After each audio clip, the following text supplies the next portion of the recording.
অনেক বেশি কথা বলছিল। মীরা জিয়াংকে বলে, আমি এখন নতুন একটি স্কুলে অ্যাডমিশন নিচ্ছি, কারণ তুমি তো বলেছো আমি যেন তোমার পিয়ানো স্কুলে আর না যাই, যার কারণে আমাকে এখন তোমার স্কুলটি ছেড়ে দিতে হচ্ছে। জিয়াং বলে, এটাই তোমার জন্য ভালো হবে, তুমি অন্য একটি নতুন স্কুলে ভর্তি হয়ে যাও। আর এখানে মীরা তাকে বলেছিল, আমি তোমাকে তো অনেকবারই বলেছি আমি তোমাকে ভালোবাসি, কিন্তু তুমি একবারও এর উত্তর কেন দাওনি। আর এদের দুজনকে একসাথে এত বেশি ক্লোজে দেখে জিয়া অনেক বেশি কান্না করতে শুরু করেছিল। এমনকি যখন ওরা ট্রিপ থেকে ফিরে আসছিল তখন এখানে ওরা দুজনেই ক্লোজে ছিল। এইসব কিছু আর সহ্য না করতে পেরে জিয়া এসে আবারও বলতে শুরু করেন জিয়াংকে, তুমি কেন ওই মেয়েটির সাথে রয়েছো? তুমি কি জানো ওই মেয়েটির একটি ফ্রেন্ড রয়েছে যে কিনা আবার মীরাকে লাইক করে, তাহলে তুমি কেন মীরাকে নিয়ে পড়ে আসে, তুমি আমাকেও দেখতে পারো। কিন্তু এখানে জিয়াং ওর কথায় সেরকম পাত্তা দিয়েছিল না। আমরা বাইরে দেখতে পাই মীরার ছেলের ফ্রেন্ডকে, ও আবারও মীরার বাড়িতে এসেছিল ড্রাঙ্ক অবস্থায়, আর মীরাকে বলছিল যে তুমি কেন আমাকে অ্যাকসেপ্ট করছো না। ও তো এখানে মীরাকে জড়িয়ে ধরেছিল, যেটা আর একদমই জিয়াং সহ্য করতে পারে না, তাই ওখানে এসে দুজনকে আলাদা করে দিয়েছিল। মীরার বাবা আর মা তারা দুজনে যখন বাইরে জিয়াংকে দেখতে পেয়েছিল অনেক অবাক হয়েছিল, কারণ তারা দুজনেও জিয়াংয়ের ফ্যান ছিল। এমনকি জিয়াংকে দেখতে পেয়ে অজ্ঞান হয়ে পড়ে গিয়েছিল মীরার মা। আর এরপরে যখন জ্ঞান ফিরে এসেছিল তখন মীরাকে জিজ্ঞাসা করে, তুমি জিয়াংকে কিভাবে চেনো? এমন তো নয় যে তোমরা দুজনে ডেট করছো। মীরা ভয় পেয়ে মিথ্যে কথা বলে, এরকম কোনো কিছুই না, আমরা দুজনে ডেট করছি না, আমরা শুধুমাত্র ফ্রেন্ড। ওর মা তখন ওকে বকতে শুরু করে যে তুমি কেমন মেয়ে, আজ পর্যন্ত জিয়াংকেও পটাতে পারো না, তুমি আজ পর্যন্ত কোনো কাজই ভালো করে করতে পারো না। পরের দিন থেকে মীরার মা আর বাবা তারা মীরা আর জিয়াং দুজনের উপরে নজর রাখছিল, যে এখান থেকে জানতে পারে সত্যি জিয়া আর মীরা তারা দুজনে ডেট করছে, এমনকি তারা তো কিছু করেছে। এই সব কিছুতে খুশি হয়ে মীরার মা বলতে থাকে, আমার মেয়ে তাহলে ফাইনালি একটি ভালো কাজ করতে পেরেছে, আমার মেয়েটা পুরোপুরি আমার দিকে চলে গিয়েছে। এরপরে আবারও মীরার ফ্রেন্ড এসে মীরাকে বলে দিয়েছিল যে আমি তোমাকে লাইক করি, বাট মীরা ওকে মানা করে দেয় যে আমি আসলে জিয়াকে লাইক করি। বেচারা অনেক বেশি হার্ড হয়েছিল, কারের ভিতরে গিয়ে কান্না করতে শুরু করে। এইটা ভেবেছে ও নিজের ভালোবাসার মানুষটিকে হারিয়ে ফেলেছে।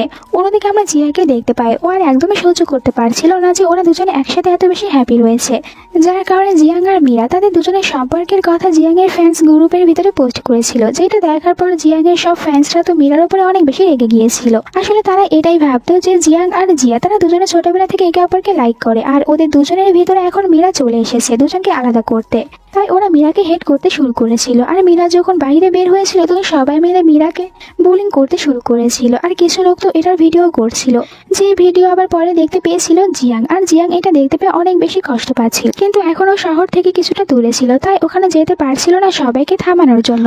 ওর কারণে এখন সবাই মীরাকে বুলিং করছিল। মীরাকে ফোন করে আর মীরাকে বলে, তুমি এখন মিডিয়ার কাউকে কোনো কিছুই বলো না, আমার আসার অপেক্ষা করো, আমি আসার পর সবাইকে সব সত্যি কথা বলে দেব।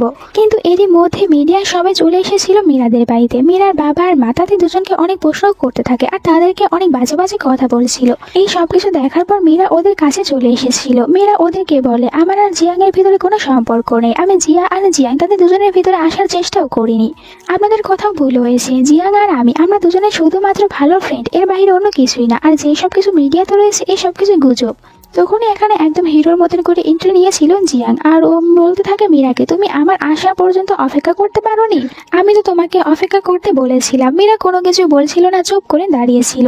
জিয়াং নিজেই তখন মিডিয়ার সবাইকে বলে, আমার আর জিয়ার ভিতরে কোনো সম্পর্ক ছিল না, বরং এটাই সত্যি যে মীরা আর আমরা দুজনে এখন ডেট করছি, কারণ প্রথম দেখা দেয় আমি মীরাকে ভালোবেসে ফেলেছিলাম। এরপরে দেখা যায় পুরো মিডিয়ার সামনে আর সবার সামনে এখানে ও অনেক সুন্দরভাবে তখন মীরাকে প্রপোজ করেছিল যে আমি তো তোমাকে ভালোবাসি, এখন তুমি বলো তুমি আমাকে ভালোবাসো কিনা। আর এরপরে সবার সামনে মীরার হাত ধরে মীরাকে নিয়ে এখান থেকে চলে গিয়েছিল।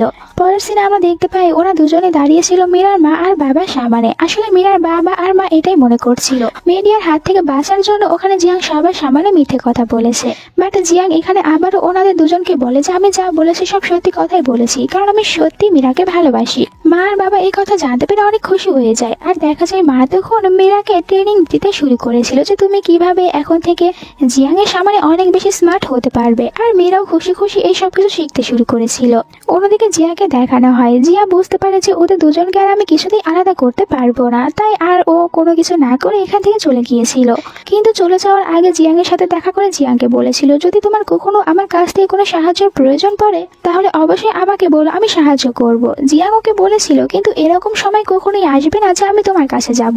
রাতে জিয়াং নিজের ফোন থেকে মীরার কাছে ফোন করেছিল মীরার সাথে কথা বলার জন্য। এদিকে মীরা যখন দেখতে পায় ওর ফোনে একটি আননোন নাম্বার থেকে ফোন এসেছে, তখন ও তো ফোন ধরার পর তাকে অনেক বেশি গালি দিচ্ছিল, আর এরপরে ফোনটা রেখে দিয়েছিল। বাট একটু পরে ওর রুমের ভিতরে জিয়াং এসেছিল। জিয়াং ওকে বকা দিয়ে বলে, তুমি কোন সাহসে আমার কলটি রেখে দিয়েছো? আমি তোমার সাথে কথা বলার জন্য কল দিয়েছিলাম। মীরা এটা জানতে পেরে অবাক হয়ে যায়, কারণ ও তো জানতো জিয়াং ফোন ব্যবহার করে না, তাহলে এখন ও কিভাবে কল দিয়েছে। যেখানে জিয়াং ওকে বলে, আসলে আমি তোমার সাথে কথা বলতে চাচ্ছিলাম, তাই এখন আমি ফোন ব্যবহার করতে শুরু করেছি। এরপরে তারা দুজনে একসাথে ফোন দেখছিল আর এখানে বলছিল জিয়াং মীরাকে যে তুমি আমাকে ফোন চালানো শিখিয়ে দাও। মীরাও জিয়াংকে ফোন চালানো শিখিয়ে দিচ্ছিল আর একটু পরে দেখা যায় জিয়াং এখানে ঘুমিয়ে পড়েছে। মীরা তখন জিয়াংকে দেখতে শুরু করেছিল আর জিয়াংকে দেখতে অনেক বেশি কিউটও দেখাচ্ছিল, তাই ও জিয়াংয়ের সাথে কিছু ছবি তুলে নিয়েছিল। এরপরে নিজেও জিয়াংয়ের পাশে শুয়ে ঘুমিয়ে পড়ে। পরের দিন সকালে মীরা ঘুম থেকে উঠে দেখতে পায় জিয়াং তো এখান থেকে চলে গিয়েছে, বাট জিয়াং ওকে মেসেজ করে বলেছিল যে আজকে আমরা দুজনে ডেটে যাব।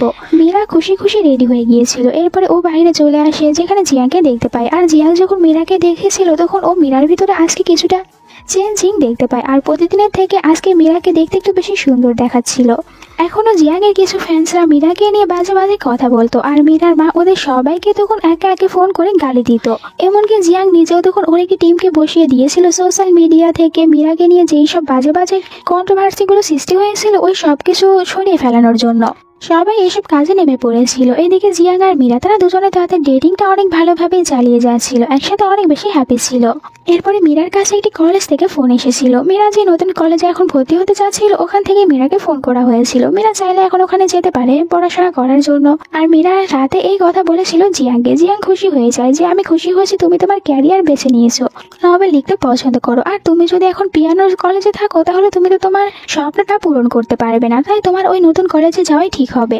এখানে মীরা বলেছিল কিন্তু আমি তোমার জন্য সবকিছুই করতে পারি, তোমার জন্য আমি পিয়ানো শিখে নেব, আমার পিয়ানো শিখতে অনেক বেশি ভালো লাগে। কিন্তু ওকে বলেছিল জিয়াং তোমাকে আমার জন্য এসব কিছু করতে হবে না, বরং তুমি ওটাই করো তোমার কাছে যেটা সব থেকে বেশি ভালো মনে হবে। এখন তুমি ডিসাইড করো তুমি কোন কলেজে পড়তে চাচ্ছ। আর মীরাকে এটাও জানিয়ে দেয় আমার একটি মিউজিক এক্সাম রয়েছে, যার কারণে আমাকে এখান থেকে চলে যেতে হবে, হতে পারে আমি 3 সপ্তাহ ওখানেই থাকবো, এরপর এখানে ফিরে আসবো। মীরা এই কথা জানতে পেরে আপসেট হয়ে গিয়েছিল আর ও মনে মনে এটাই বলতে থাকে এখান থেকে ও 3 সপ্তাহের জন্য চলে যাবে। আর আমাকে এই কথাটা একদমই আগে বলেনি। ও তো আমাকে ভালোবাসে কিন্তু ওর কোনো কথাগুলো আমাকে বলতে চায় না, যার কারণে এই কথা আমাকে এতটা বেশি লেট করে বলেছে। আর নিজের রুমে এসে অনেক বেশি কান্নাও করেছিল। আর সকালে ও জিয়াং এর গাড়ির শব্দ শুনতে পেরেছিল, তাই তাড়াতাড়ি করে বাইরে আসে, বাট ততক্ষণে জিয়াং এখান থেকে চলে গিয়েছিল। মীরাও আপসেট হয়ে তখন একটি জায়গায় এসে বসেছিল। একটু পরে মীরার কাছে মীরার বাবা আসে আর মীরাকে বলে তুমি আপসেট হয়ে কেন বসে রয়েছো? জিয়াং তোমাকে ভালোবাসে আর তুমিও জিয়াংকে ভালোবাসো, কিন্তু তোমাকে তো তোমার ক্যারিয়ারও দেখতে হবে, তাই তুমি এখন তোমার ক্যারিয়ার ঠিক করো। মীরা এরপরে অনেক ভেবে চিন্তে সিদ্ধান্ত নেওয়ার পর চলে গিয়েছিল আবারও জিয়াং এর কলেজে। আর এখানে জিয়াং এর ফ্রেন্ডসরা ওকে দেখার পর আবারও ওকে নিয়ে কথা বলতে শুরু করে যে এ তো আসলে জিয়াং এর এক্স গার্লফ্রেন্ড, এখন জিয়াং ওকে ছেড়ে চলে গিয়েছে। মীরা এইসব কিছুতে রেগে বাড়িতে এসে জিয়াংকে ফোন করেছিল, বাট জিয়াং ওর ফোন আর মেসেজ কোনো কিছুরই কোনো রিপ্লাই দিচ্ছিল না। কিছুদিন পর জিয়াং এর বাবা এসেছিল এখানে, আর যখন মীরাকে দেখতে পেয়েছিল তখন মীরার সাথে পরিচিত হওয়ার পর মীরাকে অনেক ভালো লেগেছিল।